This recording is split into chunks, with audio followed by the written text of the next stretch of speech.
selesai urusannya. Jadi ini ada ibu-ibu di pinggir jalan, maksa beli bolpen, bener-bener maksa nih. Yo. Sampai maksa-maksa, marah-marah, nyegat orang dan itu sering kejadiannya. Ya, ini di Pare, ya.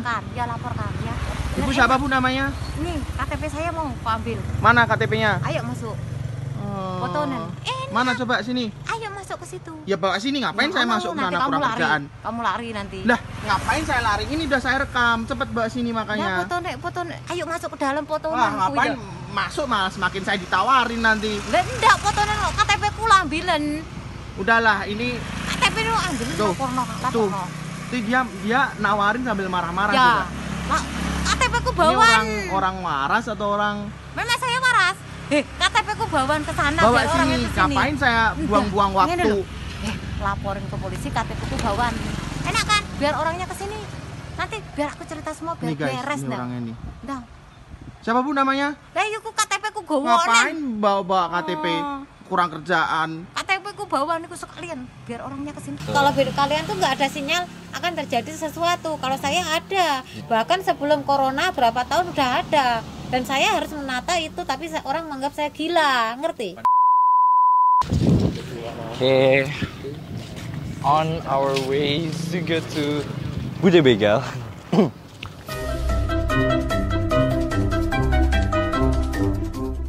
Stay tuned guys. Let's see, ini bakal berhasil atau enggak. Ayo biar kita beli bolpen Bude, kita kehabisan bolpen. Sini naik. Ayo yang baru datang harus beli, kalau nggak mau beli kita nggak mau. Iyalah, beli. Kalau nggak kan harus bayar banyak. Good job. Siap. Siap bayar berapa kamu? Widih.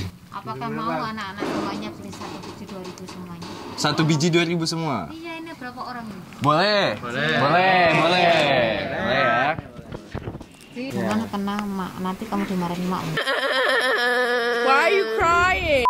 Yang baru datang, ayo beli. Siapa yang baru datang? Ziko mana Ziko? Kamu nggak beli buku? Ziko. Pokoknya intinya beliin aja nggak apa-apa, tapi kalau buku nggak apa-apa juga. Bude, boleh. Berapa ini Bude kalau satu pack? Karena orang 11, jadi ya 11 kali 20. Ngapain kamu di situ dimarahin mak kamu? Ojo nesu terus. Buat tahuin Bude. Banyak yang nanya Bude itu kan dapat julukan Bude Begal ya kan. Nah sebenarnya nama Bude itu siapa yang ngasih? Mbak Amin. Siapa? Mbak Amin. Mbak Amin. Bude Amin. Jadi kita panggil mulai sekarang Bude Amin ya. Mbak. Halo Mbak Amin gitu. Bude Amin, Mbak Amin asalnya dari mana? Ya rumah saya sini. Oh asli Pare. Iya. Oke, siap.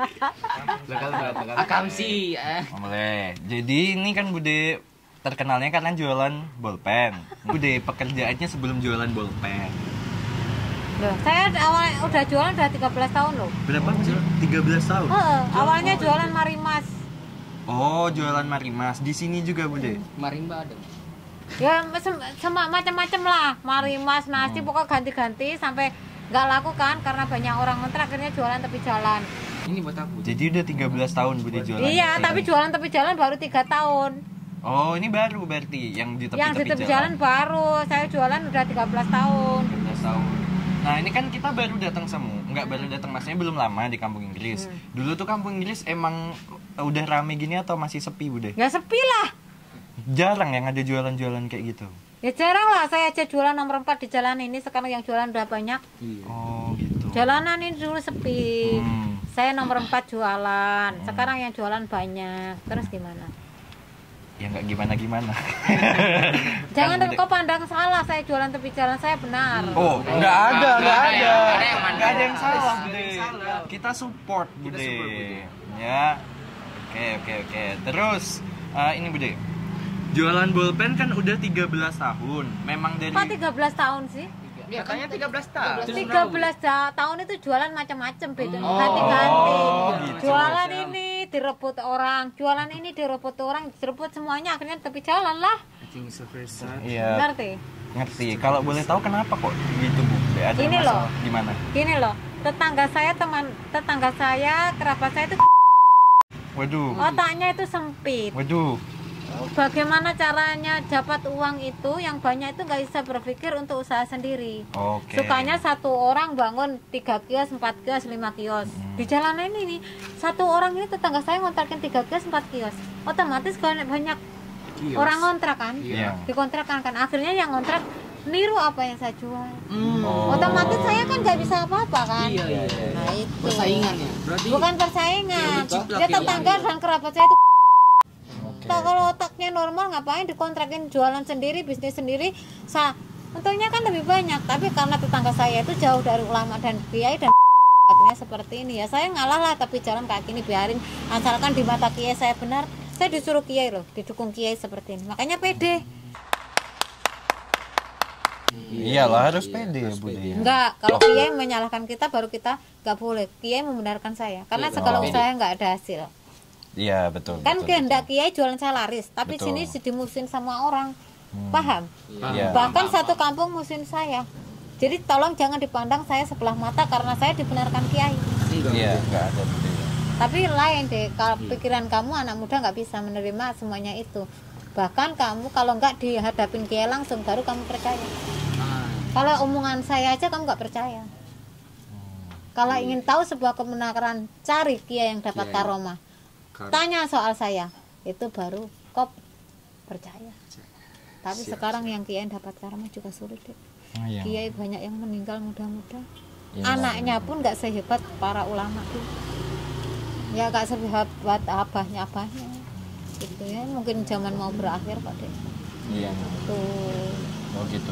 Nah, apalagi pertanyaannya. Nah, terus ada yang nanya, kan setiap ada yang lewat, kenapa kok harus dicegat dan ditawarin bolpen? Dibilang dari tadi kok nggak nyambung sih? Akan Kamu jualan nggak laku kok. Oh, emang itu salah satu trik marketingnya. Dibilang karena nggak laku ya tapi jalan aja lah. Masa nggak laku mau mati di dalam? Ya punya okal, punya otak gimana? Di mata kiai saya nggak salah kok. Yang harus disadarkan ada sekitar saya itu versi pemikiran kiai. Jadi versi pemikiran kiai orang pare ini yang gila, saya enggak, saya sadar diri, paham nggak? Paham. Oke. Ya biar yang lain tuh pada tahu, jadi mereka nggak nanya-nanya, soalnya ada yang takut udah. Ya itu anak. Maksud saya itu untuk menguji kecerdasan otak manusia. Kalau otak itu cerdas ngerti saya. Kalau otak yang nggak bisa, kalau otak kedokteran itu nyambung saya. Meskipun itu saya muslim kan, yang mendukung saya kan para kiai ya. Betul. Meskipun non muslim tapi kalau otaknya cerdas nyambung saya. Betul. Meskipun muslim, meskipun penghafal Al-Quran, kalau otaknya juga musuhin saya. Kalau cerdas berarti dia berhenti beli. Iya. Gitu, Otaknya super jenius, ada kok. Yang saya berhentiin dia langsung ngasih saya 100.000 ada. Apa katanya? Orang nggak sengsara, mana mungkin mbak di tepi jalan panas-panas kayak gitu. Gini, ini panas ini mbak. Katanya kenapa kok kasih saya 100.000? Mbak orang sengsara. Ada lagi yang sekolah dokter. Kenapa kau beli di sini banyak mbak? Kamu tak berhentiin, kau langsung beli. Mbak, saya orang dokteran. Saya melihat sorot mata mbak sudah tahu. Jadi apa peduli sama orang yang menghina saya? Orang yang menghina saya itu. Baik. Tapi Bude di sini nggak sih kalau semisal masyarakat bilang Bude ini Ngapain ngurusin orang-orang? Ngerti nggak sih kamu ku otakmu ku? Ojo nesu-nesu terus. Iya. Enggak, gini loh. Yang ngomong siapa? Kalau yang ngomong kiai yang dapat karomah baru kita berpikir. Kalau yang ngomong S1, S2 teman mungkinlah kita percaya. Terus mau ngomong apa? Polisi datang ke tempat saya suruh masuk, saya jelasin. Biar otaknya polisi juga ngerti nggak? Sekarang orang nggak bener kok didengar. Tanya kiai sana, biar selesai beres semuanya. Wong maunya aja mau bunuh saya kok ya ribet men. Tapi jangan ditiru dek, soalnya saya mendatangi para ulama, para dukun. Itu kan terlindungi sedikit. Kalau kalian belong-belongan menghadapi polisi kamu ditangkap.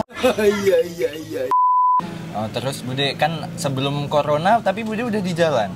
Ya sudah persiapan kan, udah tahu kan bahwa akan terjadi sesuatu, otak saya itu nyambung. Jadi orang teraniaya itu beda dengan kalian. Kalau kalian tuh nggak ada sinyal akan terjadi sesuatu. Kalau saya ada, bahkan sebelum corona berapa tahun udah ada. dan saya harus menata itu, tapi orang menganggap saya gila, ngerti? Padahal tidak. Saya ada feeling bahwa ini akan terjadi sesuatu dan tetangga saya harus ditata, tapi tetangga saya tata nggak bisa, saya dianggap gila, gitu loh. Jadi orang teraniaya itu beda dengan orang-orang nggak teraniaya. Feeling ada. Feeling ya. Terus untuk ini Bude, pendapatan sebelum corona sama setelah corona pasti kan ada perubahan gitu. Ya dulu kan aku kalau sebelum banyak orang ngontrak kan rame jualan saya. Oh ya, sehari mungkin bisa dapat berapa? Rahasia toh, tapi rame dulu. Oh rahasia, siap-siap. Sebelum banyak orang ngontrak jualan saya rame. Oh rame. Tapi gara-gara orang ngontrak ya sulit. Itu udah nggak bisa jalan keluar kok. Sampai nanti hidup saya ditindas, dianiaya, mau dihabisin rame-rame udah tahu. Saya udah dikasih tahu dukun dan kiai. Mandir bang keliling bang syariah bang mekar ketok-ketok. Iya, nggak apa-apa ya Bude. Meskipun jualan di tepi jalan kan itu juga halal. Bukan masalah halalnya, kita tidak dimarahin kiai. Kalau kita dimarahin kiai baru kita berpikir, ngerti nggak? Baik, ya. Kalau nggak dimarahi ya jalani. Iyalah, gitu loh caranya berpikir itu. Polisi mau ngomong apa? Iya, kan udah ada itunya kan. Ya polisi aja silakan datang ke kiai biar dinasihatin kok. Tapi nggak berani loh, polisi datang ke sini tak suruh masuk nggak berani. Ya belum tentu berani Bude. Jadi nggak apa-apa ya, meskipun ada yang bilang Bude itu jualan tapi rasanya kayak ngebegal gitu, nggak apa-apa siapa yang ya. ngomong? Kamu aja nggak sekolah apa? Mungkin S1, mungkin S2. S1, S2 tapi kan biasa. Kalau S2 kamu ya yang dapat karena baru saya mikir. Ngono loh pikiran kita itu. Terus ini Bude, kan dulu Bude jualannya jus, minuman-minuman dan lain sebagainya. Terus sekarang jualannya bolpen sama alat tulis. Modal usahanya dari mana Bude? Kalau diceritain panjang ayo beli lagi kalau saya mau cerita. Ini. Mau beli lagi? Kan udah beli 1 pack Bude. Ya ini ceritanya panjang ya. Kalau diceritain panjang nggak? Masing-masing satu orang kan satu pulpen. Iya, tapi kalau cerita lagi panjang menurut saya gomel. Tadi modal usahanya dari mana? Terus ada yang Dari bantuin? nol. Oke, gimana tuh Tanpa ceritanya? modal. Tanpa modal. Aku kan punya musuh, kamu nggak tahu kan ceritanya? Nggak tahu, coba Tahun cerita, 2000 Bude. saya kenal laki-laki dari Malang. Laki-laki itu suka sama saya, ingin menikahi saya, dukuni saya. Tapi dihalangi tetangga saya, teman dan kerabat. Alasannya orang Malang itu orang kaya nggak sesuai dengan saya. Tapi maaf ya, bagi dia orang miskin. Lebih baik saya daripada dia. Lantas laki-laki itu dipaksa menikah dengan wanita lain. Istrinya berusaha membunuh saya dengan semua orang sampai sekarang. Jadi semua orang musim saya nggak ada teman. Teman saya anak balita 13 tahun yang lalu, anak kecil-kecil semuanya kasihan sama saya, deketin saya. Jadi saya nggak punya temen, anak kecil tok. Habis itu tiap hari sama anak kecil itu cari sampah, tahu nggak? Cari sampah, penghasilan saya nggak ada 500 perak. Tapi saya kumpulin, saya belikan benih pepaya. Akhirnya terkumpul 100 biji pepaya. Saya tanam di belakang 100 pohon pepaya, panen jutaan. Jadi orang-orang tua akhirnya datang ke tempat saya beli pepaya itu, modalnya jadi tanpa modal. Habis itu panen jutaan saya beliin keramik, sisanya 125.000 atau enggak ada 200 saya beliin marimas.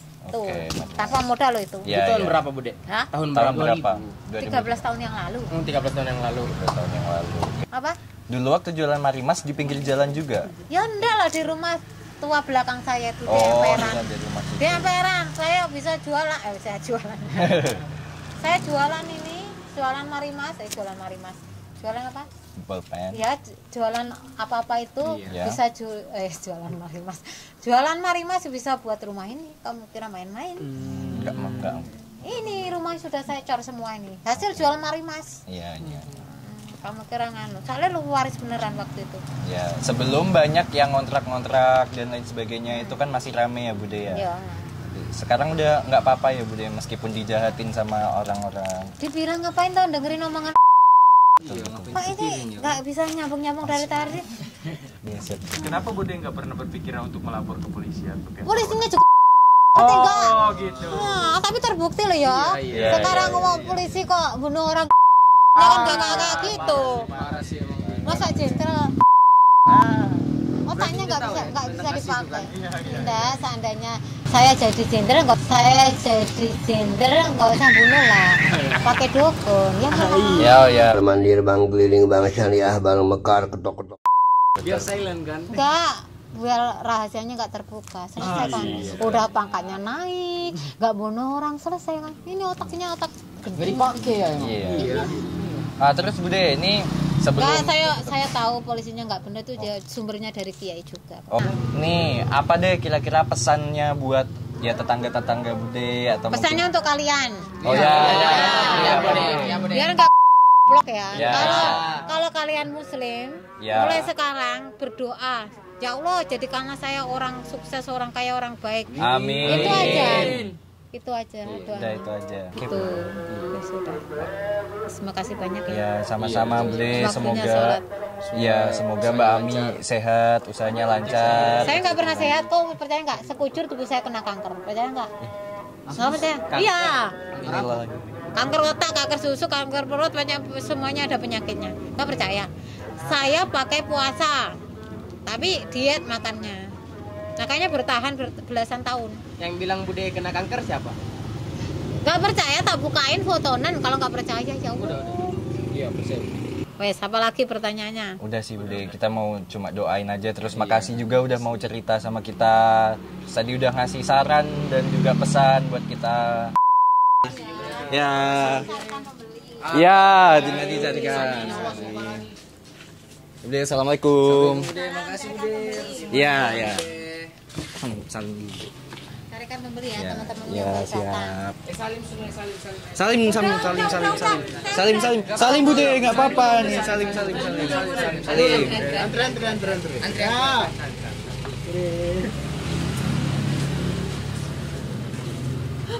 Tadi Bude. Ya, salim. Oke, dah. Ya, assalamualaikum Bude. Ya. Oke, jadi kita udah selesai interview sama marketing.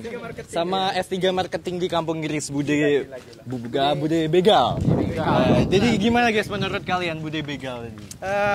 Menurut saya sih apa ya? Enggak. Persoalan agama sih ya cenderung kuat, cenderung aja sih. Kalau teknik marketingnya? Oh, kalau teknik marketing nggak ada yang ngalahin. S3 sih dia. Lulusan S3 marketing dia. Ya, jadi Karena udah nggak ada kiai dan benar. Tapi gue curiga dia punya sulap deh. Kita merasa dihipnotis untuk beli sesuatu itu. Iya, itulah tips marketingnya dari dia, kan? Ada unsur keterpaksaan juga sih dalamnya.